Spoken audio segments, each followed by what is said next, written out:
Dear students, welcome to my this online lecture series, and today I will discuss about the unit 3, the component that is accessing union catalogs. Basically we will try to discuss how you can access the library catalogs or the other online union catalogs, and what are the different retrieval features that are available in these kind of catalogs, which you can be aware, and in future in your research or in your studies you can apply that. With this introduction, later on we will also discuss about the features of electronic databases as well as institutional repositories, and we will also discuss some other aspects of the unit which you have, unit 3. So let us start. इन दोनों category के जो IRS हैं उनको provide करने के लिए जो medium है, वो मीडियम बेसिकली दो तरीके से प्रोवाइड किया जाता है. पहला है जिसको बोलते हैं ऑनलाइन मोड, जो कि जिसमें एक पर्टिकुलर वेबसाइट होती है, जिस वेबसाइट पे हम जाते हैं और उसे एक्सेस करते हैं. इसका बिल्कुल सिंपल एग्जांपल है, जैसे अगर आपको गूगल स्कॉलर विज़िट करना है तो आप scholar.google.com पे चले जाते हैं. तो आप इंटरनेट पे वर्ल्ड वाइड वेब पे जाते हैं और वहाँ पर scholar.google.com की एक वेबसाइट है, वहाँ जाते हैं और उसे एक्सेस कर लेते हैं. दूसरा है कि एक और ऑफलाइन मीडियम है जिसमें वेंडर आपको एक पेन ड्राइव में सारा कंटेंट प्रोवाइड करता है, और उस पेन ड्राइव को हम मशीन में इंसर्ट करते हैं और उस डेटाबेस को एक्सेस करते हैं, और हर साल जो है वो वेंडर एक नई पेन ड्राइव लॉन्च करता है जिसे हमको ख़रीदना पड़ता है. तो एक ये भी तरीका है. तो इसमें दोनों के अपने बेनिफिट हैं, अपने नुकसान हैं. जैसे कि ऑनलाइन का बेनिफिट ये है कि इसे कभी भी एक्सेस किया जा सकता है और अपडेट होने के चांस आसान से होते हैं. मतलब कि वेंडर कभी भी चाहे तो उसमें नया कंटेंट ऐड कर सकता है, जबकि पेन ड्राइव वाले में ऑफलाइन होने की वजह से एक बार कंटेंट ऐड कर दिया तो दोबारा कंटेंट ऐड करने के लिए फिर इंतज़ार करना पड़ता है, उसका अपडेट का इंतज़ार करना पड़ता है. लेकिन ऑनलाइन में एक और नुकसान क्या है वेंडर के पर्सपेक्टिव से, कि ऑनलाइन में हैकिंग होने के, अनऑथराइज्ड एक्सेस होने के चांस बढ़ जाते हैं, जबकि पेन ड्राइव में अनऑथराइज्ड होने के चांस कम रहते हैं, क्योंकि पेन ड्राइव लॉक्ड होती है और उसमें एक पर्टिकुलर पासवर्ड से ही उसमें एंट्री मिलती है और आप उसको ब्रेक नहीं कर सकते, और बहुत सारे अदर फीचर्स होते हैं उसमें. इसीलिए, और इसमें फ़ायदा क्या होता है कि सिंगल यूज़र होता है, तो वेंडर जितने यूज़र से यूज़ करेंगे हर यूज़र से वेंडर चार्ज लेते हैं. तो हालांकि ये हमारे टॉपिक डिस्कशन का नहीं है, इसलिए ज़्यादा इस पर फोकस नहीं करते हैं, आगे बढ़ते हैं. जो हम लोग जिस पूरे कंपोनेंट में डिस्कस करेंगे, कुछ फीचर्स को हम डिस्कस करेंगे, एक एक करके हम लेंगे. जैसे ओपैक आज हम लोग लेंगे, फिर नेक्स्ट क्लासेस में हम electronic databases, institutional repositories, federated search systems, discovery systems, इन सब के जो है फीचर्स को हम लोग एक एक करके डिस्कस करेंगे. और ज़्यादा फोकस हमारा होगा कि ये हैं क्या चीज़ और इनमें रिट्रीवल के क्या फीचर्स हैं, कैसे सर्चिंग जो है प्रोवाइड कराते हैं.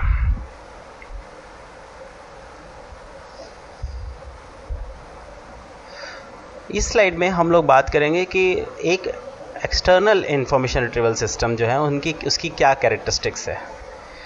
तो इसमें यूजुअली क्या होता है कि users get access to remote databases that are often many in number and large in size. ये डेटाबेसेस ज़्यादा संख्या में मौजूद हैं, मतलब बहुत सारे ऑर्गेनाइजेशन हैं जो ऐसे डेटाबेसेस प्रोवाइड करते हैं, और बहुत ज़्यादा बड़े डेटाबेस होते हैं, मतलब बहुत सारा कंटेंट जो होता है इसमें होता है. ठीक है. और ज़्यादातर सिंगल सर्च इंटरफेस से इनको हम सर्च कर सकते हैं. और डेटाबेस के जो रिकॉर्ड्स होते हैं वो अभी हम लोग आगे चर्चा करेंगे. डेटाबेस के जो रिकॉर्ड्स होते हैं उसमें बिब्लियोग्राफिक डिटेल ऑफ रिकॉर्ड्स होती है, जिसके अंदर एब्स्ट्रैक्ट्स भी और कुछ एडिशनल इन्फॉर्मेशन भी होती है, जैसे साइटेशंस एटसेट्रा. और कुछ डेटाबेस जो हैं वो हमको फुल टेक्स्ट इन्फॉर्मेशन भी प्रोवाइड करते हैं, मतलब कि जो कंटेंट है उसका फुल टेक्स्ट भी प्रोवाइड करते हैं. और जो सर्विस प्रोवाइडर्स हैं उनके अपने सर्च इंटरफेस होते हैं और उसमें बहुत अच्छी सर्चिंग एंड रिट्रीवल कैपेबिलिटीज़ होती हैं. ज़्यादातर यूज़र्स को इसमें रजिस्टर करना पड़ता है सर्विस प्रोवाइडर्स के साथ, या तो यूज़र रजिस्टर्ड होते हैं या फिर उनके बिहाफ में कोई पर्टिकुलर इंस्टीट्यूशन अपने आप को रजिस्टर कराता है. And users are charge for searching as well as for the content also. कुछ ऐसे डेटाबेस होते हैं जहाँ पर सर्चिंग जो है उसके लिए चार्ज नहीं लगता है, बट अगर आपको फुल टेक्स्ट चाहिए तो आपको पे करना पड़ता है. और कुछ ऐसे हैं जिसमें आपको सर्चिंग के लिए भी पहले पे करना पड़ता है और फुल टेक्स्ट के लिए अलग से पे करना पड़ता है। ज़्यादातर जो मॉडर्न ऑनलाइन सर्विस प्रोवाइडर्स हैं उनके अपने वेब इंटरफेस हैं, उसमें एक बहुत अच्छे सर्च फीचर्स हैं अवेलेबल हैं और फुल टेक्स्ट से उनका लिंक भी अवेलेबल होता है। इसी तरह अगर हम रिट्रीवल फीचर्स की बात करें कि रिट्रीवल फीचर्स कौन कौन से मौजूद होते हैं किसी इन्फॉर्मेशन रिट्रीवल सिस्टम में, जिसको हम लोग डिटेल में ऑलरेडी समझ चुके हैं सर्च टेक्निक्स वाले पोर्शन में, जहाँ पर हमने बूलियन सर्च और ट्रंकेशन और different type of search techniques को देखा था। थोड़ा सा उसको यहाँ पर रिवाइज भी कर लेंगे। ज़्यादातर क्या होता है कि यूज़र्स को एक ऑप्शन दिया जाता है कि वो किस डेटाबेस में सर्च करना चाहता है। ज़्यादातर डेटाबेसेस जो इन्फॉर्मेशन रिट्रीवल सिस्टम्स हैं वो एक से ज़्यादा डेटाबेस को भी सर्च प्रोवाइड करते हैं, तो यूज़र के पास एक विकल्प होता है कि वो किसी एक डेटाबेस को सर्च करना चाहता है या बहुत सभी को सर्च करना चाहता है।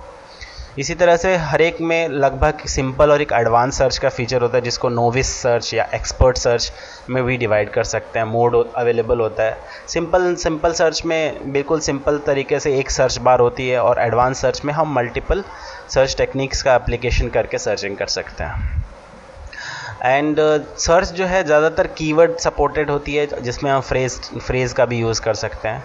कॉमन सर्च में जैसे हम समझ सकते हैं फैसिलिटीज़ जो हैं वो बुलियन सर्च है, ट्रंकेशन है, वेरिएंट फॉर्म्स है, प्रॉक्सिमिटी सर्च है, फील्ड सर्च है, ये सब ऑलरेडी पहले से हम समझ चुके हैं। ये सब एप्लीकेबल होते हैं ज़्यादातर में।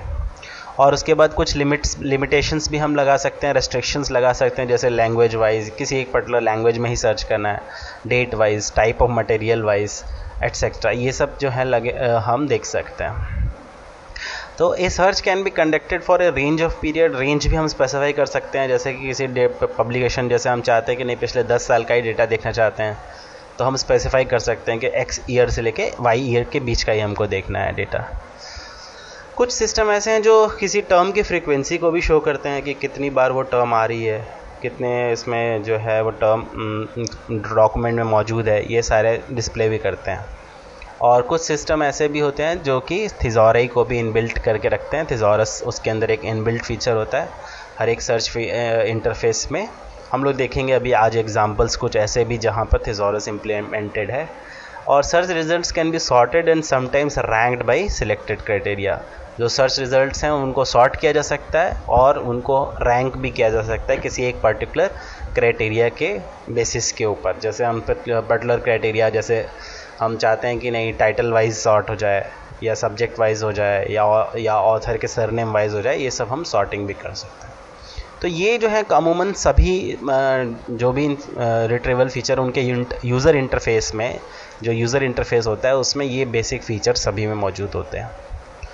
तो थोड़ा आगे बढ़ने से पहले हम समझ लेते हैं कुछ टर्म्स को, हम समझ लेते हैं कि जो टर्म्स बहुत ज़रूरी है समझना, जिन टर्म्स को हम बार बार यूज़ करेंगे अपने इस पूरे डिस्कशंस में।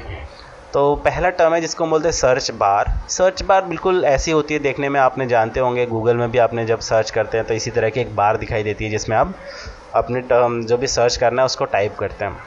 इसको हम बार बोलते हैं। बार का मतलब होता है कि एक छोटा सा एक बार मतलब एक कॉलम की तरह हम इसको वो करते हैं और इस बार के अंदर हम कोई भी जो सर्च कीवर्ड डालना चाहते हैं वो कीवर्ड टाइप कर देते हैं और उसके बगल में सर्च का बटन होता है जहाँ पे हम दबा देते हैं। फील्ड्स सेकंड कॉन्सेप्ट है जो जिसको हम बोलते हैं। फील्ड्स का मतलब ये होता है कि जब हम कोई इन्फॉर्मेशन को डेटाबेस में स्टोर करते हैं ना, तो वहाँ पर डिफरेंट कैरेक्टरिस्टिक्स के डिफरेंट एट्रीब्यूट्स के बेसिस पे डेटा को स्टोर करते हैं। तो सर्चिंग के दौरान हम उन एट्रीब्यूट्स के साथ सर्चिंग कर सकते हैं। और जब हम किसी फील्ड, इनको हम फील्ड बोलते हैं, जैसे देखिए यहाँ पर एक फील्ड है एफिलिएशन, ऑल फील्ड्स का मतलब सबको इंक्लूड कर लिया है। Author corporate, first author, book, date, completion और एडिटर, ISBN, ये सब क्या है, फील्ड्स हैं। मतलब कि जो डेटा जो स्टोर्ड है अंदर बैकग्राउंड में डेटाबेस में, उस डेटा को सर्च करने के लिए, हम रिकॉर्ड्स को सर्च करने के लिए हम इन फील्ड्स के माध्यम से रिकॉर्ड को सर्च कर सकते हैं। ठीक है, और यहाँ पर हम जो है सर्चिंग कर सकते हैं। नेक्स्ट है दैट इज़ रिज़ल्ट डिस्प्ले का मतलब है कि वो स्क्रीन जब आप कुछ सर्च करते हैं और जो रिज़ल्ट्स आपको शो करता है इंटरफेस पे, उसको हम कहते हैं रिज़ल्ट डिस्प्ले। तो यूजुअली जो कॉमन एलिमेंट्स हैं उनको समझ लेते हैं। जैसे ज़्यादातर में नंबर ऑफ़ रिज़ल्ट शो कर दिया जाता है, कुछ में यहाँ पर टाइम भी शो किया जाता है, ये कितने समय में इसको रिट्रीव करके लाया गया है, जिसको हम लोग बोलते हैं रिस्पॉन्स टाइम। और उसके बाद हमको डिफरेंट जो रिजल्ट्स रिट्रीव हुए हैं उन रिजल्ट्स को एक लिस्ट के माध्यम से शो कर दिया जाता है। कुछ डेटाबेस में इसको नंबरिंग कर दी जाती है, कुछ में बिना नंबर के डायरेक्टली शो कर दिया जाता है। इसको ये रिज़ल्ट डिस्प्ले पेज है जिसमें हमको अदर इन्फॉर्मेशन भी मिल जाती है। इसके अलावा हम सॉर्टिंग भी कर सकते हैं यहाँ पर डेटा की, और जो यहाँ पर कुछ में रिफाइन सर्च करने के लिए लेफ़्ट साइड में आपको बहुत सारे फ़िल्टर्स भी मिल जाते हैं। इनको हम लोग और डिटेल में समझेंगे। नेक्स्ट है that is relevance ranking. Relevance ranking का मतलब है कि जब इसको हम लोग जानते हैं ऑलरेडी कि जो अगर हम पिछला देखें यहाँ पर, तो यहाँ पर जो रिज़ल्ट्स आए हैं, जैसे 238 रिज़ल्ट्स आए हैं, तो 238 रिज़ल्ट्स में से कैसे ये डिसाइड होगा कि ये पहला वाला रिज़ल्ट सबसे पहले जो है आपको यही रिज़ल्ट दिखाना है। ये तो 238 में से यही वाला कैसे पहले आएगा, that is called relevance ranking. So on the basis of some algorithm in the background, कि बैकग्राउंड में एक एल्गोरिदम का यूज़ करके ये डिसाइड किया जाता है कि कौन सा रिकॉर्ड जो है वो सबसे पहले दिखाया जाएगा। मतलब कि जो रिकॉर्ड्स जो रिट्रीव हुए हैं उन रिकॉर्ड्स को अरेंज कैसे किया जाएगा अपने स्क्रीन के ऊपर, ठीक है। इसको हम बोलते हैं रेलेवेंस रैंकिंग। और इसे अदर मेथड से भी हम सॉर्टिंग कर सकते हैं, जिसमें एक मेथड रेलेवेंस रैंकिंग का भी है। नेक्स्ट है जिसको हम बोलते हैं रिकॉर्ड डिस्प्ले। रिकॉर्ड डिस्प्ले का मतलब है कि जब किसी एक पर्टिकुलर रिकॉर्ड पे हम क्लिक करते हैं तो उस रिकॉर्ड के बारे में जो इन्फॉर्मेशन आती है उसको हम बोलते हैं रिकॉर्ड डिस्प्ले पेज। यहाँ पर देखिए जैसे थॉट फॉर द डे, ये एक रिकॉर्ड है, उसका ऑथर कौन है और उसके और अदर ऑथर्स कौन से हैं, सीरीज़ क्या है और पब्लिश्ड बाय क्या है, मतलब और जो बाकी डिटेल्स हैं वो हमको यहाँ पर जो रिकॉर्ड के बारे में डिटेल है, ये रेफरेंस बुक है और इसकी लोकेशन क्या है और इसका कॉल नंबर क्या है, ये जो सारी इन्फॉर्मेशन है ये हमको रिकॉर्ड डिस्प्ले पेज में मिलती है। और लास्ट पॉइंट है दैट इज़ आइटम आइडेंटिफायर और लोकेशन। जैसे आपको पता होगा कि इंफॉर्मेशन रिट्रीवल सिस्टम्स जो हैं हमको किसी पर्टिकुलर एलिमेंट किसी पर्टिकुलर आइटम की लोकेशन बताते हैं। तो यहाँ पर जो लोकेशन है वो कौन सी टर्म हमको यहाँ से, जैसे देखिए यहाँ पे कॉल नंबर बता रहा है, तो कॉल नंबर का मतलब है कि ये जो पोर्शन है ये आपके काम का है, यहाँ पर आप उसकी लोकेशन को देख सकते हैं। तो ये टर्म्स जो हैं इनको समझना बहुत ज़रूरी है, क्योंकि ये टर्म्स बार बार आएंगे कि फील्ड का मैं नाम लूँगा, रिजल्ट डिस्प्ले पेज का नाम लूँगा, रेलेवेंस रैंकिंग का नाम लूँगा, रिकॉर्ड डिस्प्ले पेज का मैं नाम लूँगा, या लोकेशन या आइटम आइडेंटिफायर्स का नाम लूँगा। तो ये सब आपको कॉन्सेप्ट्स जो हैं वो क्लियर होने चाहिए। आगे बढ़ते हैं।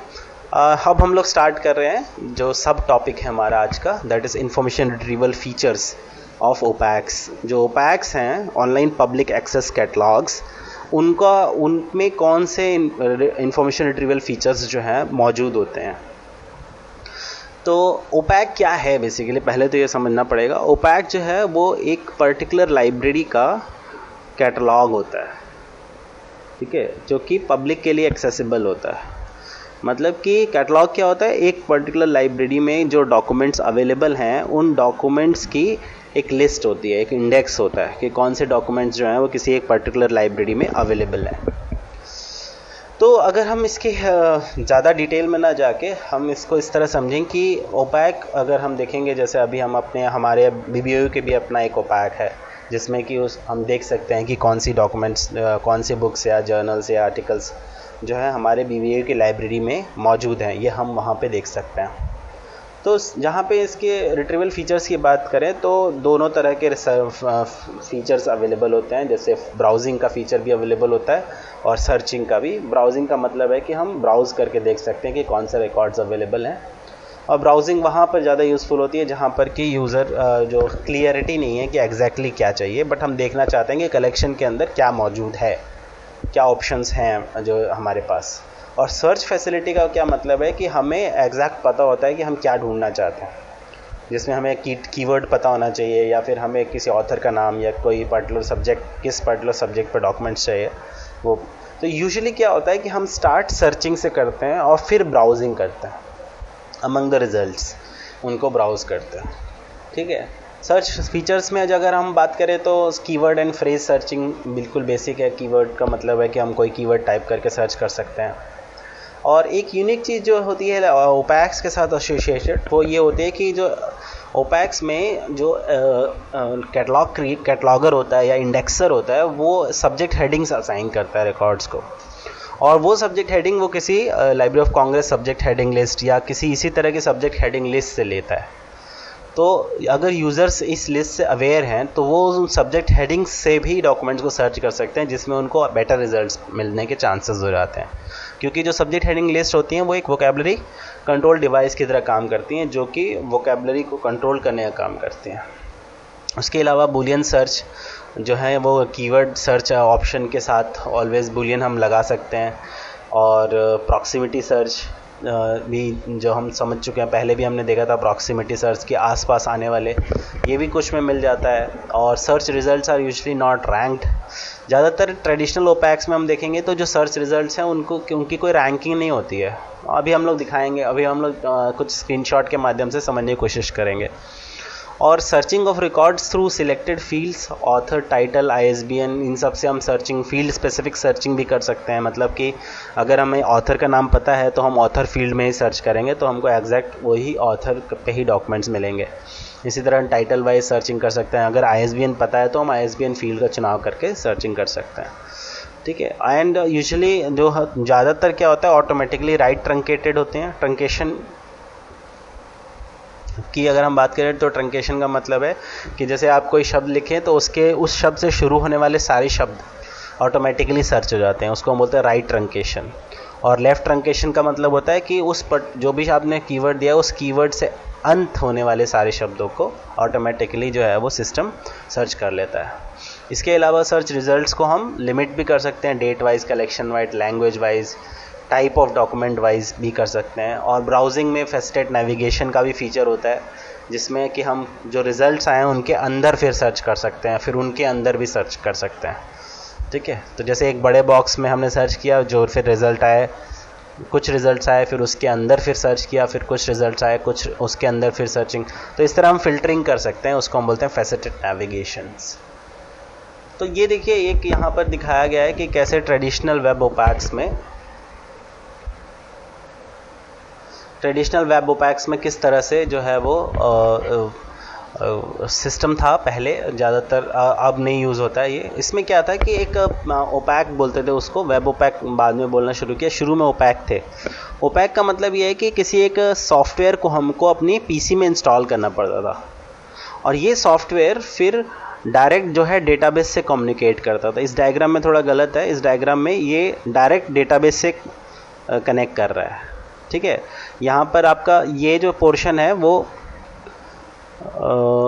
यहाँ पे ये डायरेक्ट इससे कनेक्ट करता है, और तो यहाँ पर जो है वो ये आपस में एक दूसरे से डायरेक्ट कनेक्टेड होते हैं। मतलब कि आप इस एप्लीकेशन के माध्यम से सर्च करते हैं और जो रिजल्ट्स आता है वो, जैसे आपने CDS ISIS देखा होगा तो उसका यूज़ करते थे पहले, या फिर अपना अलग से कोई डेस्कटॉप एप्लीकेशन बनानी पड़ती थी। इसमें नुकसान क्या था कि हर मशीन पे जिस पे हमको कैटलॉग सर्च कराना है उस मशीन पे एक अलग से हमको सॉफ्टवेयर इंस्टॉल करना पड़ता था। तो इस प्रॉब्लम को दूर करने के लिए क्या किया कि अब एक वेब एप्लीकेशन के तौर पे इसको डिज़ाइन कर दिया, और अब हम थ्रू वेब ब्राउज़र उसे सर्च कर सकते थे। जैसे ये एक लाइब्रेरी ऑफ कांग्रेस का ऑनलाइन कैटलॉग का इंटरफेस है, जो कि हम यहीं से बैठे बैठे लाइब्रेरी ऑफ कांग्रेस का ऑनलाइन कैटलॉग भी सर्च कर सकते हैं। तो ये कैसे पॉसिबल है? क्योंकि अब हम एक वेब सर्वर एप्लीकेशन के थ्रू डेटाबेस को कनेक्ट कर देते हैं, और इस वेब सर्वर एप्लीकेशन से जो पेजेस हैं वो इंटरेक्ट करते हैं और हमको डेटा मिलता है, ठीक है। ये ट्रेडिशनल वेब है। जैसे इसका एक एग्जांपल, एक स्क्रीनशॉट जैसे यहाँ पर हमने दिया, ये सोल सॉफ्टवेयर बैकएंड में यूज़ कर रहे हैं। तो यहाँ पर आप देखिए, पहला तो सबसे पहले इन्होंने दिया है कि नंबर ऑफ़ रिकॉर्ड्स, आप एक पेज पे कितना रिकॉर्ड दिखाना चाहते हैं। तो जैसे यहाँ पे 10 रिकॉर्ड्स है, तो एक पेज पे 10 रिकॉर्ड्स डिस्प्ले होगा। दूसरा बेसिक सर्च है इनका, इन्होंने इसको सिंपल और एडवांस में नहीं बदला है, बल्कि बेसिक सर्च है, फ्री टेक्स्ट सर्च है और बूलियन सर्च, इन 3 टाइप में इन्होंने डिवाइड किया है। और इसमें देखिए यहाँ पर जो ये वाला बॉक्स दिख रहा है, इस बॉक्स को हम बोलते हैं फील्ड। यहाँ पर हम फील्ड का चुनाव कर रहे हैं। जैसे यहाँ टाइटल बाय डिफ़ॉल्ट सिलेक्ट है, और यहाँ पर ये जो सर्च बार है, इस सर्च बार में हम अपना कीवर्ड टाइप करते हैं। और यहाँ पे सर्च प्रेस करते हैं, या फिर जैसे अगर हम कीवर्ड को कहीं भी वो कीवर्ड मैच कर जाए तो उसको हम कंटेन्स, ये बाय डिफ़ॉल्ट ऑप्शन है, मतलब फ्री टेक्स्ट सर्चिंग है। और अगर एग्जैक्ट चुनते हैं इसका मतलब है फ्रेज सर्चिंग, जो हम लोग फ्रेज सर्चिंग पढ़े हैं उसको अगर हमको इम्प्लीमेंट करना है तो एग्जैक्ट पे क्लिक करेंगे। और ऐसे ही जो अगर हम लेफ़्ट ट्रंकेशन चाहते हैं, राइट ट्रंकेशन चाहते हैं तो बिगिन्स विद पे क्लिक करेंगे, और अगर लेफ़्ट ट्रंकेशन चाहते हैं तो एंड्स विद पे क्लिक करेंगे।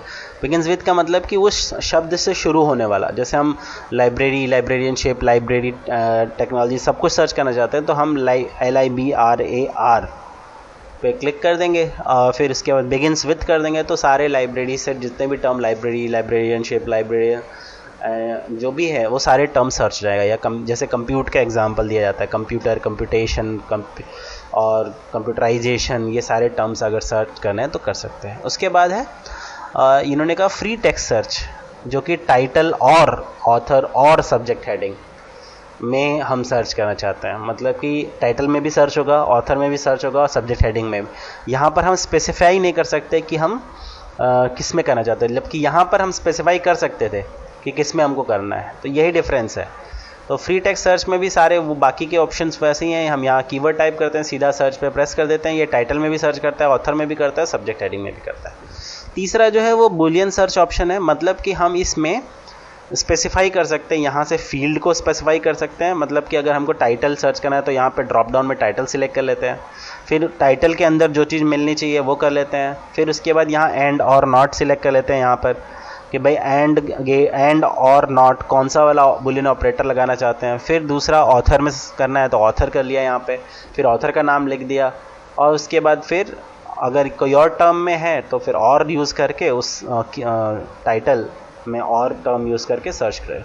तो ये जो इस तरह के इंटरफेस है ये ट्रेडिशनल वेब में है। जब हम सर्च करते हैं तो देखिए यहाँ पर ये नंबर ऑफ़ रिकॉर्ड्स रिट्रीव दिखाता है, कितने रिकॉर्ड्स हमको मिले हैं, और उसके बाद हर रिकॉर्ड में एक टाइटल दिखा देगा, ऑथर दिखा देगा, कौन कौन से ऑथर्स हैं, पब्लिशर क्या है, मतलब कि बिब्लियोग्राफिक डिटेल जो है इस। और ये कौन सा पेज है, this is result display page. और यहाँ पर हर एक जो रिज़ल्ट डिस्प्ले में कई सारे रिज़ल्ट्स हमको मिल रहे हैं, और अगर किसी एक पे हम क्लिक करते हैं तो हम उस पर्टिकुलर रिकॉर्ड को हम देखते हैं, दैट इज़ रिकॉर्ड डिस्प्ले। जैसे यहाँ पर हम उसके मेटाडेटा को देख सकते हैं, टाइटल, और इसमें जो सबसे इम्पॉर्टेंट पार्ट है जिसको हमें देखना है that is the call number. Call number को हम यहाँ पर देख सकते हैं। तो यहाँ से जो है हम देख सकते हैं, हम ये भी मिला सकते हैं कि ये जो बुक है वो उसी पर्टिकुलर ऑथर की है कि नहीं जिसकी हम चाहते थे, या फिर उसी पब्लिशिंग हाउस से है कि नहीं, क्योंकि हमें ही नहीं पता कि यूज़र को कौन सी चीज़ याद रहे, हो सकता है उसे पब्लिशर याद रहे, या उसको यही पता हो कि वो कहाँ से छपी थी बस, और टाइटल और कहाँ से छपी थी यही पता हो, तो इससे भी ढूंढ सकता है, कंफर्म हो सकता है कि हाँ ये वही बुक है रिकॉर्ड डिस्प्ले में। और साथ साथ अगर उसको ISBN पता है तो फिर डायरेक्ट ISBN से तो एक ही बार में सही डॉक्यूमेंट को सर्च कर सकता है।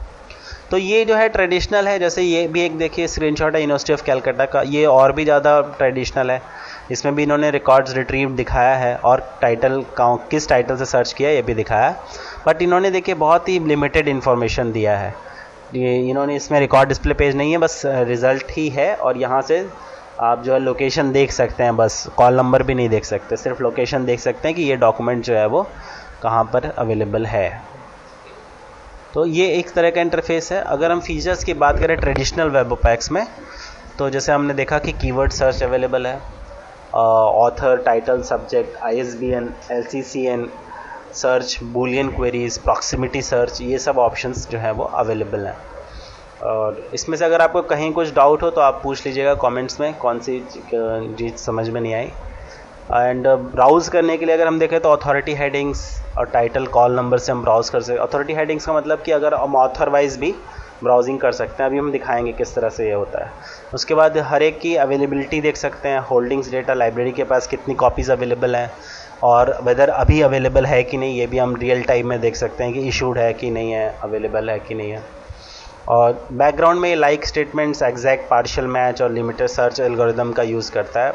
इसमें रेलेवेंस रैंकिंग पुअर होती है, बहुत ख़राब रेलेवेंस रैंकिंग है, उतना अच्छा रेलेवेंस रैंकिंग का एल्गोरिदम नहीं है, और फिजिकल कलेक्शंस के लिए ज़्यादातर जो है वो यूज़ होता है।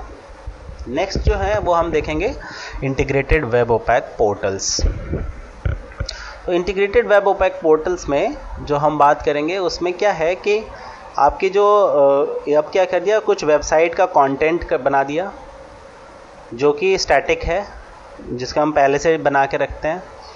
जो इंटीग्रेटेड लाइब्रेरी अपना जो डेटाबेस है मतलब कैटलॉग का वो है, और हमने पैटर्न मतलब यूज़र के डेटाबेस को भी इससे कनेक्ट कर दिया। और ये सारी चीज़ें अब हमको एक वेब पोर्टल के थ्रू अवेलेबल है। साथ साथ अगर हम चाहें तो कुछ एनरिचमेंट सर्विसेज इंटरनेट पे अदर सर्विसेज हैं, उनका यूज़ करके भी हम यहाँ पर इसको और ज़्यादा अनरिच कर सकते हैं। जैसे फॉर एग्जांपल कि जो कवर इमेजेस हैं, कवर इमेजेस डेटाबेस में स्टोर नहीं है। कवर इमेजेस हमको अदर सर्विसेज हैं, जैसे अमेज़ॉन की सर्विस है कवर पेज, या गूगल बुक्स की सर्विस है, या फिर लाइब्रेरी थिंग्स की सर्विस है, वहाँ से हम इसके कवर पेजेस को एक्सट्रैक्ट कर लेते हैं। तो हम ऑटोमेटिकली सिस्टम के अंदर वो बिल्ट इन होता है, और वो जैसे ही हम कोई नई एंट्री करते हैं उसके कवर पेज को वो फैच करके दूसरी जगह से ला के डिस्प्ले कर। इसी तरह से रिव्यूज़ हैं, कमेंट्स हैं, मतलब एक तरह का पूरा इंटीग्रेटेड वेब पोर्टल की तरह इसको डेवलप करते हैं।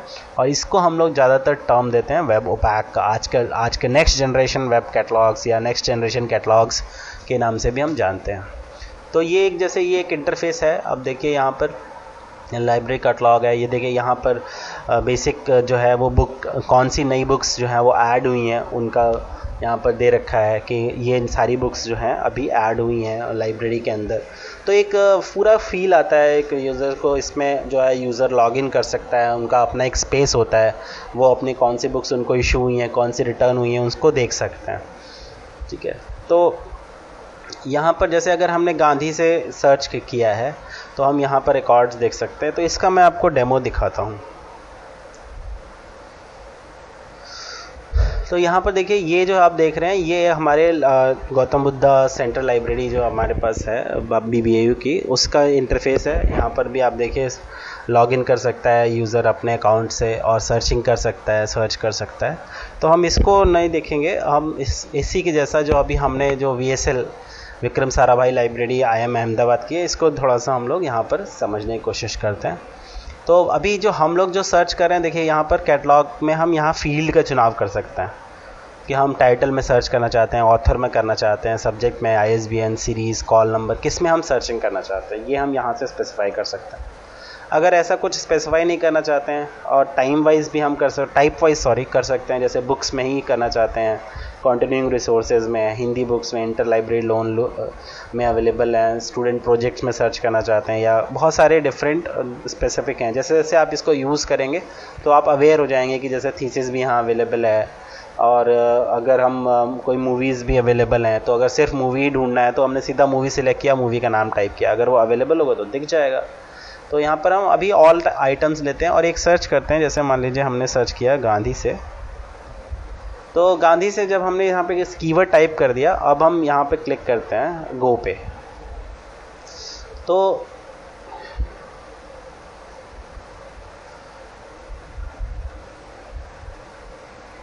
जब हमने गो पे क्लिक किया तो यहाँ पर आप देखिए कि इसने कुल 1380 रिज़ल्ट 1380 रिज़ल्ट को रिट्रीव करके लाया डेटाबेस में। मतलब कि इस टर्म से मैच करते हुए हमारे पास 1380 रिज़ल्ट्स अवेलेबल हैं। और ये जो है हमारा रिज़ल्ट डिस्प्ले पेज है। और देखिए हर रिकॉर्ड के आगे तो कवर पेजेस भी अवेलेबल हैं, कुछ में नहीं अवेलेबल हैं, ठीक है। और यहाँ पर हम अपने रिफ़ाइन भी कर सकते हैं सर्च को, मतलब कि जो फ़िल्टर्स है जिसको हम बात कर रहे थे फेस्टेड नेविगेशन की, कि अमंग 1380 रिज़ल्ट्स अगर हम कुछ 13 रिज़ल्ट्स MK गांधी से बिलोंग करते हैं, 18 रिज़ल्ट मोहनदास करमचंद गांधी से बिलोंग करते हैं, MP गांधी के 7 है। तो अगर हम किसी, या फिर जैसे होल्डिंग्स लाइब्रेरी वाइज देखना चाहें तो 1356 रिज़ल्ट विक्रम साराभाई लाइब्रेरी से बिलोंग करते हैं। आइटम टाइप वाइज देखें तो शो मोर करेंगे तो और भी दिखाई देगा हमको। और ऐसे ही लोकेशन वाइज अगर हम जनरल स्टैक्स, मतलब लाइब्रेरी में जो लोकेशन है, रेफरेंस स्टूडेंट प्रोजेक्ट्स है, देखें यहाँ पे बुक पेपर्स, वर्किंग पेपर्स 41 है, 9 थीसीज है इनके पास, एक मूवीज़ भी है इनके पास। लेकिन अब इसमें क्या है कि अगर हम मूवी को देखना चाहते हैं तो हमको मूवी पे क्लिक करना पड़ेगा यहाँ पे।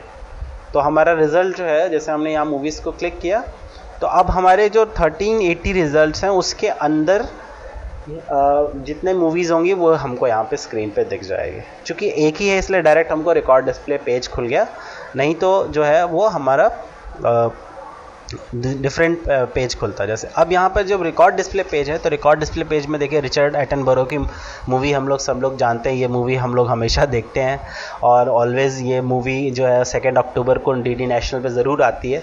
तो रिचर्ड एटनबरो की जो मूवी है इसमें देखिए ये इन्होंने पब्लिशर कौन है, इसका मटेरियल टाइप क्या है, सब्जेक्ट बहुत सारे सब्जेक्ट हेडिंग्स दे रखे हैं और इसका DDC क्लासिफिकेशन नंबर भी दे रखा है। अगर आपको इशू कराना है तो आपको ये नंबर पता होना चाहिए।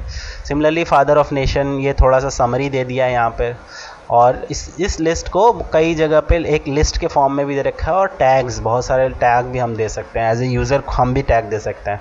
तो टैग एक तरह की इंडेक्स एंट्री टर्म्स ही हैं, बट वो यूज़र के द्वारा दी हुई हैं। उसके बाद जो है हम होल्डिंग इन्फॉर्मेशन को देख सकते हैं, जैसे कि किस तरह का टाइप क्या है, इसका लोकेशन कहाँ पर ये अवेलेबल है। अगर जैसे कई बार क्या होता है, कई लाइब्रेरीज़ में चीज़ें अवेलेबल होती हैं, मतलब जैसे कि फॉर एग्जांपल हमारे पास BBAU में लॉ के डिपार्टमेंट की अलग लाइब्रेरी है, एजुकेशन डिपार्टमेंट की अलग लाइब्रेरी है और लाइब्रेरी साइंस डिपार्टमेंट की अलग लाइब्रेरी और सेंट्रल लाइब्रेरी। तो अगर हम उसका सबका एक ही कैटलॉग, तो हम यहाँ लोकेशन देख सकते हैं कि किस पर्टिकुलर लाइब्रेरी में वो बुक अवेलेबल है और कॉल नंबर यहाँ से देख सकते हैं। और एक और अच्छा फीचर है कि हम ब्राउज़ कर सकते हैं कि ये जो शेल्फ है को हम डायरेक्टली ब्राउज़ कर सकते हैं कि इसके आसपास कौन कौन सी जो है हम रखी हुई हैं। जैसे आप देखिए गांधी मूवी के बगल में लिंकन की मूवी रखी हुई है और margin call movie out of Africa. तो ये हम यहाँ से ही बैठे बैठे जो स्टैक्स के अंदर कैसे जो डॉक्यूमेंट्स को रखा हुआ है वो हम यहाँ से देख सकते हैं। तो ये सारे फीचर्स जो हैं वो इसमें अवेलेबल हैं। अगर हम एडवांस सर्च की हम बात करें, इसके अलावा यहाँ पे हम अपने रिकॉर्ड्स को सेव कर सकते हैं या शेयर करना चाहें शेयर कर सकते हैं। एडवांस सर्च फीचर में जो ये लाइब्रेरी कैटलॉग में ज़्यादातर, जैसे अभी हमने देखा कि जैसे अगर हम सर्च करना चाहते हैं, से फॉर एग्ज़ाम्पल हम टाइटल में झारखंड सर्च करना चाहते हैं और बाकी हम जो है वो ऐसे ही टाइटल में हम डिफॉरेस्टेशन भी सर्च करना चाहते हैं, मतलब हम जो इंटरेस्टेड हैं वो झारखंड डिफॉरेस्टेशन डॉक्यूमेंट्स में इंटरेस्टेड हैं। ठीक है, अगर हम मोर ऑप्शंस पे क्लिक करें तो हमको यहाँ पर एंड और नॉट ऑपरेटर्स भी मिल जाएंगे। ठीक है, तो जैसे आप यहाँ पर देखिए कीवर्ड, जैसे मान लीजिए कि हम टाइटल में देखना चाहते हैं झारखंड और एंड, और यह भी टाइटल के अंदर ही हम डिफॉरेस्टेशन देखना चाहते हैं और टाइटल के अंदर ही हम फॉरेस्ट देखना चाहते हैं, फॉरेस्ट। तो हम यहाँ पर एंड और नॉट ऑपरेटर्स का यूज़ कर सकते हैं। इसी तरह से हम आइटम टाइप डिफाइन कर सकते हैं कि अगर हम सिर्फ बुक्स में इंटरेस्टेड हैं तो हमने बुक पे टिक कर दिया, और अगर हम बुक और वर्किंग पेपर में इंटरेस्टेड हैं तो हमने 2 पे टिक कर दिया, या कोई रेंज में ही हम इंटरेस्टेड हैं, हमको जैसे याद है कि ये बुक 1980s की है तो हम उसको टाइप कर सकते हैं 1980 से लेके 1989 तक ऐसे करके। या आप सभी जगह न्यू कैंपस जैसे जितनी भी लाइब्रेरीज़ हैं सभी में सर्च करना चाहते हैं। और सॉर्टिंग किस तरह करना चाहते हैं, जब रिज़ल्ट डिस्प्ले हो तो रिलेवेंस से करना चाहते हैं, ये जो कि बाय डिफ़ॉल्ट है, या अगर आप चाहते हैं कि पॉपुलैरिटी से। पॉपुलैरिटी कैसे डिसाइड होती है, number of times book has been issued to the users. जो बुक ज़्यादा इशू होगी वो ज़्यादा पॉपुलर मानी जाती है। ऐसे ही author wise A to Z या Z to A में सॉर्ट करना चाहते हैं, या कॉल नंबर वाइज करना चाहते हैं, या फिर आप publication copyright date wise, acquisition date जब लाइब्रेरी में आई थी। हालांकि इसका बहुत यूज़ नहीं है हमारे लिए, बट एज ए स्टाफ हमको कभी कभी इसकी ज़रूरत पड़ती है। टाइटल वाइज, अगर टाइटल वाइज के टाइटल के अल्फ़ाबेटिकली करना चाहते हैं तो ये कर सकते हैं, and then we can click search. तो अभी यहाँ पे क्या होगा कि एक जो टाइटल है झारखंड एंड डिफॉरेस्टेशन क्वेरी बनी और फॉरेस्ट। तो देखिए आप यहाँ पर इन्होंने क्वेरी बनाई है टाइटल में वर्ड झारखंड एंड टाइटल में वर्ड डिफॉरेस्टेशन और टाइटल में word forest with limits type book and working paper. ये क्वेरी है जो कि रन हुई है बैकग्राउंड में, और उसके बाद ये जो है हमको रिजल्ट्स मिले हैं। देखिए यहाँ पे फॉरेस्ट फॉरेस्ट फॉरेस्ट फॉरेस्ट, सब फॉरेस्ट वाले हैं, फॉरेस्ट मैनेजमेंट फॉरेस्ट, तो इसका मतलब ये है कि जो हमारे कीवर्ड्स हमने दिए हैं उसमें 569 रिज़ल्ट्स आए हैं और उन सभी को हम यहाँ से देख सकते हैं। या फिर अगर हम टाइटल वाइज देखना चाहें, टाइटल वाइज सॉर्टिंग करना चाहें, जैसे ही हम इस पर क्लिक करेंगे तो ऑटोमेटिकली ये जो है वो टाइटल वाइज सॉर्ट हो जाएगा। ये देखिए 100 years ऑफ फॉरेस्ट्री एवरेज, ये अब ABCD से टाइटल वाइज सॉर्ट हो गया। यहाँ पर आप देख रहे हैं कि जैसे ये द कैसे आ गया, तो द को वो अवॉइड कर देता है, द को कंसिडर नहीं करता है। ठीक है, एग्रो फॉरेस्ट्री, फॉरेस्ट, देखिए ऑटोमेटिक इसने कहीं भी फॉरेस्ट मिल रहा है तो सर्च कर लिया है। अब इसमें हम इसको शॉर्ट कर सकते हैं कि जैसे अगर हम सिर्फ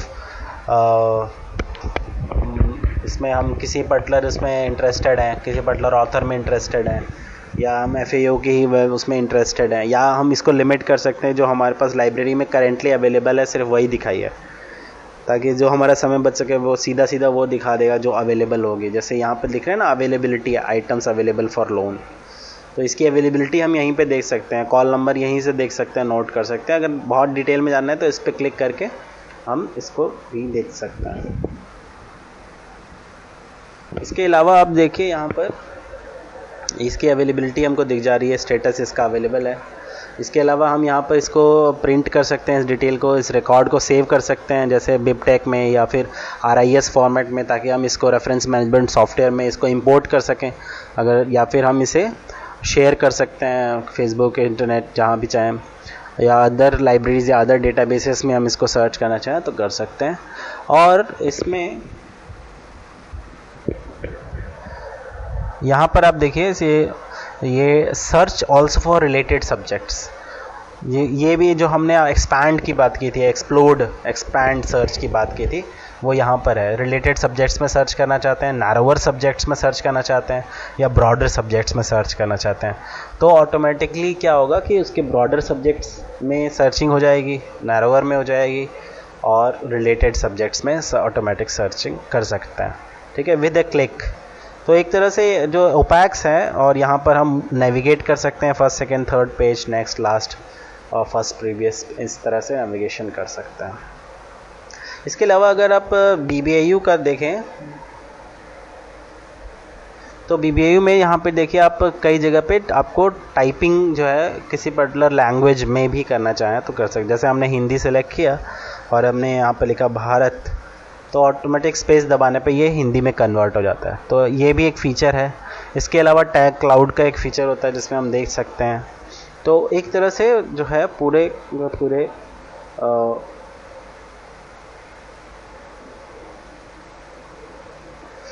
बहुत सारे सर्च फीचर्स जो हैं वो एक लाइब्रेरी कैटलॉग में अवेलेबल होते हैं। यहाँ पर वही स्क्रीनशॉट के थ्रू बताया गया है, वही सारी चीज़ें हैं, हम लोग इसको समझ चुके हैं। नेक्स्ट और इंडकैट जो है वो हमको बताया, मैं ये क्या है, बेसिकली एक यूनियन कैटलॉग है, जो कि अभी जैसे हमने गौतम बुद्धा का देखा या विक्रम साराभाई का देखा, तो क्या था कि वो IIM अहमदाबाद का और गौतम बुद्धा वाला अपने BBAU की ही लाइब्रेरी में हम देख सकते हैं। अगर हमको ये देखना है कि इंडिया में कोई पर्टिकुलर जैसे डॉक्यूमेंट है या कोई बुक है जो हम ये और कहाँ अवेलेबल है, किस किस यूनिवर्सिटी में ये बुक अवेलेबल है, तो उसके लिए इंडकैट एक अच्छा सोर्स है जहाँ से हम देख सकते हैं। तो हम लोग इंडकैट का डेमो देख लेते हैं। ये इंडकैट की वेबसाइट है, ये वेबसाइट आपको मिल जाएगी incat.inflimnet.ac.in पर।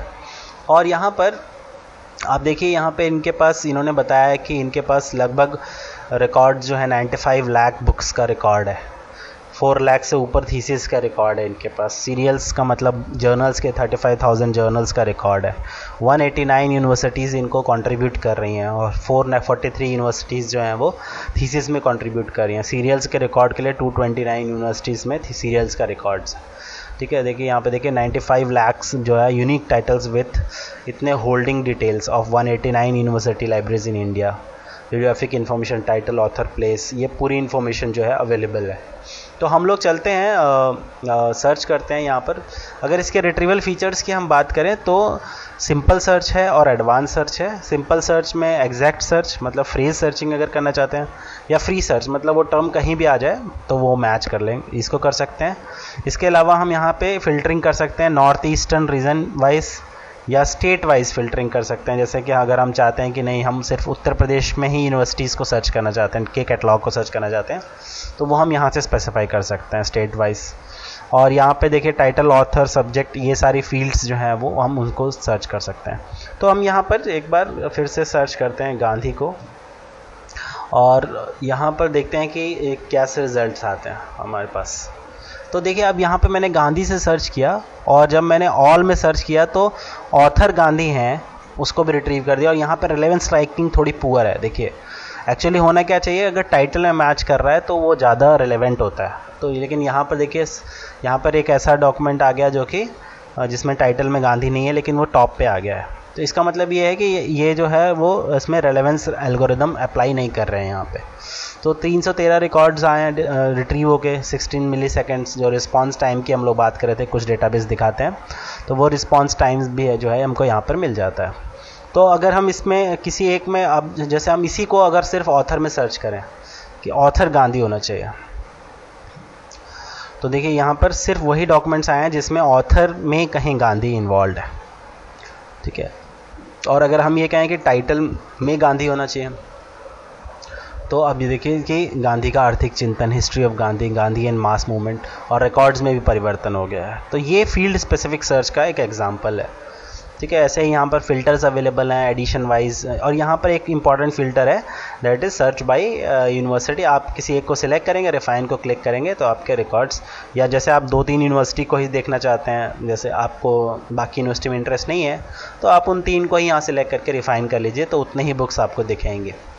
कि भाई जैसे आपको देखना है गांधी के ऊपर बुक्स, अब आप चाहते हैं कि भाई मेरे नज़दीक में तो सरदार पटेल यूनिवर्सिटी है, अगर मैं गुजरात का हूँ, वीर नर्मद साउथ यूनिवर्सिटी है, और महाराजा सयाजीराव गायकवाड़, ये 3 यूनिवर्सिटी मेरे पास की है, तो मैंने इसी को रिफ़ाइन कर लिया, तो वही रिजल्ट्स दिखेंगे जो कि हैं।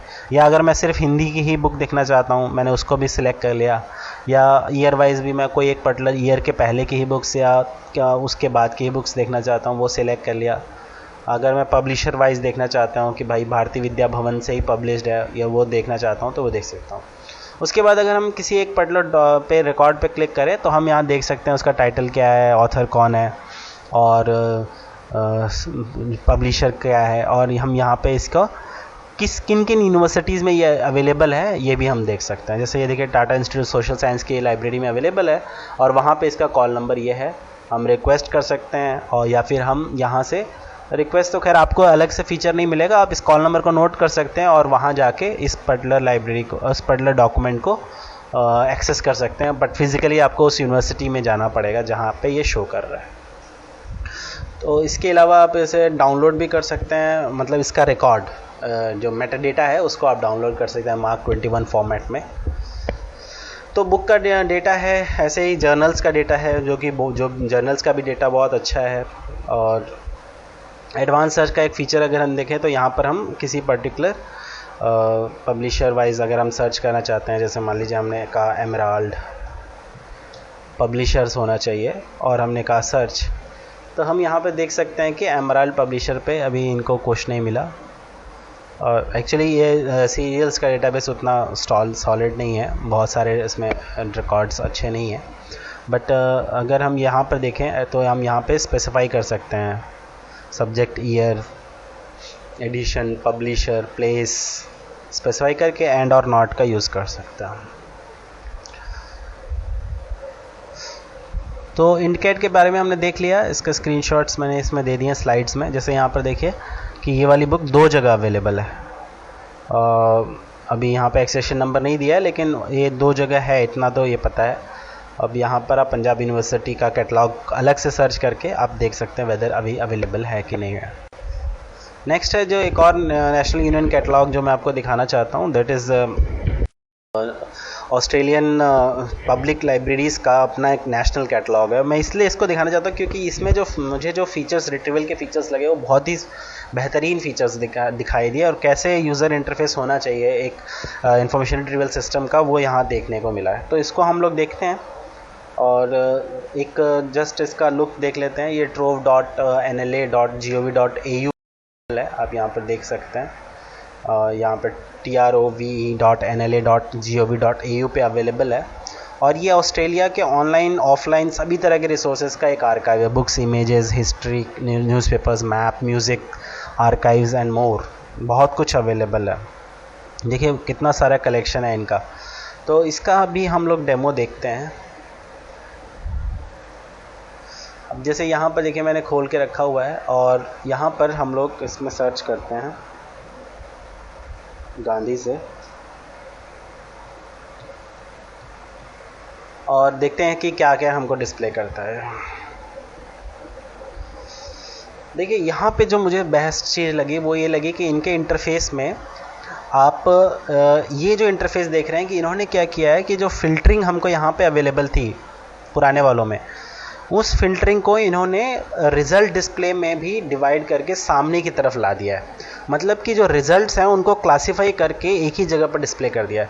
इस तरह के इंटरफेस को हम बोलते हैं बेंटो बॉक्स। बेंटो बॉक्स का मतलब क्या है कि जैसे आप वो जापानीज़ थाली होती है ना, जिसमें कि चावल रखने के लिए अलग जगह होती है, 2 सब्जी के लिए अलग जगह होती है, दाल के लिए अलग जगह होती है, तो जो आपकी पूरी थाली को ऑलरेडी डिवाइड रहता है। जैसे आपके मेस वेस में खाने को मिलता है, आपको बड़ी सी थाली रहती है, कुछ उसी तरह से इन्होंने देखिए पूरे जो आपके स्क्रीन पे जो अवेलेबल स्पेस है उस स्पेस में इन्होंने हर टाइप ऑफ डॉक्यूमेंट वाइज एक एक बॉक्स बना दिया है। जैसे देखिए यहाँ पर बुक्स जितने भी हिट हुए हैं वो दिखा दिया, पिक्चर्स फोटोज़ जितने हैं वो दिखा दिया, journal articles and data sets उनका एक बॉक्स बना दिया, म्यूज़िक साउंड्स के लिए, वीडियो के लिए एक बॉक्स बना दिया, डायरीज़, लेटर्स जितने भी हैं, संजय गांधी, ये गांधी से सर्च किया इसलिए दिखा रहा है, पीपल एंड ऑर्गेनाइजेशन के लिए एक बॉक्स बना दिया, लिस्ट का एक बॉक्स है। तो एक ही जगह पे हमें बार बार मैप्स है, गवर्नमेंट गैजेट्स है, डिजिटाइज न्यूज़पेपर्स एंड मोर, तो एक ही जगह पे अब हमको फ़िल्टरिंग करने की ज़रूरत नहीं है। अब हम अगर सिर्फ इसी सिर्फ बुक्स में इंटरेस्टेड है तो हम यहाँ क्लिक करेंगे तो हमको बुक्स दिख जाएंगे और ये सबके अलग अलग रिजल्ट दिखा रहा है। जैसे देखिए यहाँ पे बुक्स में 12,201 रिजल्ट्स, पिक्चर्स में 533 रिजल्ट्स अवेलेबल हैं। ठीक है, ऐसे ही जर्नल आर्टिकल में 5,300 रिजल्ट्स जो है वो अवेलेबल हैं। तो यहाँ पर हम जो है वो इसको इन्होंने डिवाइड कर दिया। इसके अलावा हम यहाँ से भी सॉर्टिंग अपनी रिफ़ाइन कर सकते हैं, जैसे अभी हमने देखा था। जैसे अगर हम बुक चैप्टर में इंटरेस्टेड हैं या कॉन्फ्रेंस पेपर्स में इंटरेस्टेड हैं या जर्नल मैगजीन आर्टिकल्स में हैं तो हम यहाँ से स्पेसिफाई कर सकते हैं। साउंड है, फोटोग्राफ्स हैं, माइक्रोफॉर्म्स हैं, ऑडियो बुक्स हैं, थीसिस हैं, फिर पीरियडिकल है, ये मतलब बहुत सारे हैं, बहुत सारे टाइप्स हैं और इनमें हम देखिए आप कितना सारा मटेरियल इन्होंने कलेक्ट कर रखा है। इस तरह का एक डेटाबेस बहुत ज़रूरी है पब्लिक लाइब्रेरीज़ का होना, जिससे कि हम देख सकें हमारा हेरिटेज क्या है, कल्चरल। इन्होंने डिजिटाइज़ करके न्यूज़पेपर्स को रखा हुआ है किसी भी समय का। जैसे देखिए आप ये गांधी का कुटामुंद्रा हेराल्ड है, ये 1877 से 1954 का है और ये पेपर 1937 का पेपर है यहाँ पर।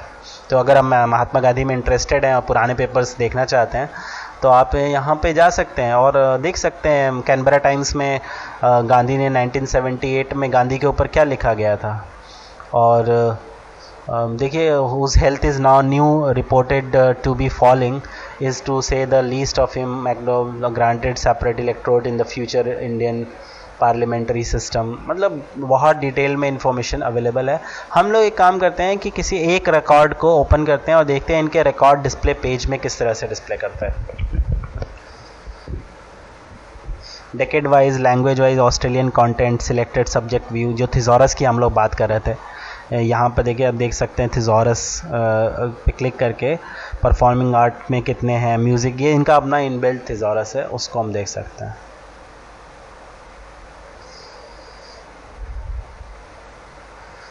किसी एक पे क्लिक करते हैं तो अभी हम यहाँ पे देखिए जब हमने किसी एक पे क्लिक किया तो ये बेसिक वर्क है और ये वर्क जो है इसके 7 एडिशन्स अवेलेबल हैं। तो हम किस एडिशन पे हमको जैसे हम इंटरेस्टेड हैं, तो जैसे हम इंटरेस्टेड हैं 208 एडिशन पे, जनरलाइजेशन वाले पे इंटरेस्टेड है। तो जैसे हमने इस पर क्लिक किया तो इसकी मेटाडेटा हमको मिल गया। देखिए कितना रिच मेटाडेटा ये लोग क्रिएट करते हैं। देखिए समरी पूरी डाली हुई है, कंटेंट्स डाले हुए हैं कि अगर कोई कंटेंट से भी सर्च करेगा तो उसको मिल जाएगा, नोट्स डाले हुए हैं, लैंग्वेज डाला है, जितने तरह के ISBN पॉसिबल है सब डाल दिए हैं और DDC का नंबर भी अवेलेबल है और कंट्रीब्यूटेड। और देखिए सब्जेक्ट्स, देखिए आप कितने सारे सब्जेक्ट्स डाले हैं इन्होंने। है ना। हम लोग एक या दो सब्जेक्ट्स डाल देते हैं और देखिए यहाँ पर गांधी कॉमा महात्मा 1869 और बहुत सारे डिटेल जुवेनाइल लिटरेचर, बायोग्राफी और statesman India, nationalist India biography, statesman India. अगर आप इस पर क्लिक करते हैं तो जितने भी नेशनल हमारे यहाँ के जो भी नेता रहे हैं उन सब के आप डिफाइड कर रखा है इन्होंने, आप देख सकते हैं। स्टेट्समैन में भी जा रहा है India politics and government 1919 to 1947 problems exercise. तो आप देखिए कितने सारे सब्जेक्ट इन्होंने दिए हैं और बाकी जो डिटेल इन्फॉर्मेशन है, मैप्स भी अवेलेबल हैं इसमें, पोर्ट अवेलेबल है, कितना साइज़ है, और जो हम लोग जितनी चीज़ें कैटलॉगिंग में पढ़ते हैं लगभग सब यहाँ पे एप्लीकेबल है। आप यहाँ पे क्लिक करके इसको साइट भी कर सकते हैं और इसको डाउनलोड कर सकते हैं, यहाँ से शेयर कर सकते हैं इस रिकॉर्ड को। You can even tag this also by some term. इसके अलावा जो हम जिसमें इंटरेस्टेड हैं वो ये है, हम अगर इसके बोरो टैब में जाएं तो हम ये देख सकते हैं कि ऑस्ट्रेलिया में कौन कौन सी लाइब्रेरीज़ हैं जहां पर ये डॉक्यूमेंट अवेलेबल है। जैसे आप देखिए यहाँ पे सेंट्रल क्वींसलैंड यूनिवर्सिटी में ये अवेलेबल है, चार्ल्स डार्विन यूनिवर्सिटी के लाइब्रेरी में ये अवेलेबल है, या फिर आप सिटी ऑफ पीएई की पब्लिक लाइब्रेरी में अवेलेबल है और उसका कॉल नंबर ये है। ऐसे ही ये मेलबर्न लाइब्रेरी सर्विस में अवेलेबल है ये। तो आप यहाँ से इन पर्टिकुलर की अपने क्लिक करके उसकी पर्टिकुलर के कैटलॉग पे भी जा सकते हैं, ठीक है। तो अब मैं उस पर नहीं जा रहा हूँ, बट जस्ट दिखाने के लिए है आपको, ठीक है। आप फिर इसके बाद यहाँ पर आप डिफरेंट जो लोकेशंस हैं ऑस्ट्रेलिया में उसके वाइज भी आप इसको फ़िल्टर कर सकते हैं। तो देखिए अब कितनी सारी इन्फॉर्मेशन जो है वो अवेलेबल है और कवर पेज भी है, यहाँ पर नेविगेशन भी है, यूज़र एक्टिविटी को भी इंगेज किया है। और अब हम इसका एडवांस सर्च फीचर देख लेते हैं। एडवांस सर्च में आप देखिए यहाँ पर कीवर्ड्स, जो वही सब फील्ड्स को हम सिलेक्ट कर सकते हैं। All of word, any of the word, मतलब और फ्रेज, और ऑल का मतलब कि एंड ऑपरेटर, एनी का मतलब और ऑपरेटर, फ्रेज का मतलब फ्रेज सर्चिंग, और नन ऑफ द वर्ड का मतलब नॉट ऑपरेटर। तो यहाँ पे एंड और नॉट न लिख के बट थोड़ा अलग तरीके से लिख दिया, जैसे कि मैंने आपको पहले ही बताया था कि ज़रूरी नहीं कि बूलियन को एंड और नॉट की तरह ही लिखा जाए। ऑल का मतलब एंड, एनी का मतलब और, द फ्रेज का मतलब कोटेशन मार्क, और मतलब कि पूरा फ्रेज एक साथ सर्च करना है। नन ऑफ द वर्ड्स का मतलब नॉट ऑपरेटर। तो जैसे यहाँ पर हमने खुशवंत सिंह से सर्च किया था थोड़ी देर पहले, तो यहाँ पे लिखा हुआ है। नहीं तो अगर आप यहाँ पे कुछ और सर्च करना चाहते हैं, ISBN पता है, या फिर आप सिर्फ टैग को ही सर्च करना चाहते हैं, टैग सर्चिंग कर सकते हैं, क्रिएटर सर्चिंग कर सकते हैं। फिर आप अपने सर्च को लिमिट, जैसे पहले हमने देखा था कि जो आपकी लाइब्रेरी है आप उसी में लिमिट करना चाहते हैं, या ऑस्ट्रेलियन कंटेंट, सिर्फ ऑस्ट्रेलिया का ही कंटेंट है उसमें। फिर आप फॉर्मेट में लिमिट करना चाहते हैं, फॉर्मेट में भी लिमिटेशंस कर सकते हैं अगर आप पहले इसको सिलेक्ट करेंगे। अवेलेबिलिटी में लिमिट करना चाहते हैं, लैंग्वेज में लिमिट करना चाहते हैं, कोई पर्टिकुलर लाइब्रेरी है जिसमें आप स्पेसिफिक हैं उसी में सर्च करना चाहते हैं तो यहाँ से कर सकते हैं। तो एडवांस सर्च के लगभग सारे फीचर्स जो हैं इन्होंने इसमें डाले हुए हैं। हालांकि इसमें ट्रंकेशन और अदर प्रॉक्सिमिटी वगैरह के बारे में जिक्र नहीं है। प्रॉक्सिमिटी का ज़्यादातर जो है वो ओपैक में मिलता नहीं है, और इसका जो जिक्र है वो यूजुअली जो है वो डेटाबेसेस में मिलता है, जिसको हम आने वाली क्लासेस में डिस्कस करेंगे। तो डियर स्टूडेंट्स, यहीं पे रुकते हैं। एंड ये देखिए सारे स्क्रीनशॉट मैंने इसमें डाल दिए हैं ताकि आपको समझने में आसानी